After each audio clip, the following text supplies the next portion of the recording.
Ce jour-là, elle cessa d'enseigner la lecture, l'écriture et l'arithmétique. À la place, elle se mit à enseigner aux enfants. Elle porta une attention particulière à Teddy. À mesure qu'elle l'encourageait, son esprit semblait s'éveiller. Plus elle croyait en lui, plus il répondait vite. À la fin de l'année, Teddy était devenu l'un des meilleurs élèves de la classe. Et malgré son mensonge du premier jour, il devint son élève préféré. L'année suivante, Madame Thompson trouva un mot glissé sous sa porte. C'était Teddy. Il lui écrivait qu'elle était la meilleure enseignante qu'il ait jamais eue. 6 ans plus tard, une autre lettre arriva.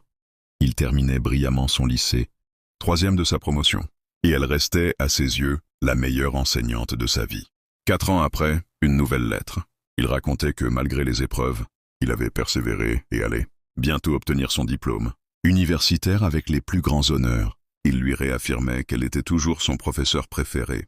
Encore 4 années passèrent. Une autre lettre arriva. Cette fois, il lui annonçait qu'après son baccalauréat, il avait décidé d'aller plus loin. Il signait désormais Dr Theodore F. Stoddard, M.D. Mais l'histoire ne s'arrête pas là.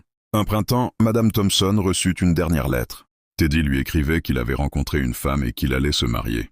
Son père étant décédé quelques années plus tôt, il espérait qu'elle accepterait de s'asseoir à la place, traditionnellement réservée à la mère du marié. Bien sûr, elle accepta. Et devinez quoi? Ce jour-là, elle porta le bracelet, celui aux pierres manquantes, et elle prit soin de mettre le parfum que Teddy avait reconnu autrefois, ce dernier Noël avec sa mère. Lorsqu'ils se retrouvèrent, ils s'étreignirent longuement. Dr Stoddard lui murmura à l'oreille « Merci, Madame Thompson, d'avoir cru en moi. Merci de m'avoir fait me sentir important et de m'avoir montré que je pouvais faire une différence. » Les larmes aux yeux, elle lui répondit doucement « Teddy, tu te trompes. C'est toi qui m'as appris que je pouvais faire une différence. Avant toi, je ne savais pas vraiment enseigner. » Parfois, un simple geste peut illuminer une vie. Aujourd'hui, soyez ce rayon de lumière pour quelqu'un. Un sourire, un mot, un encouragement.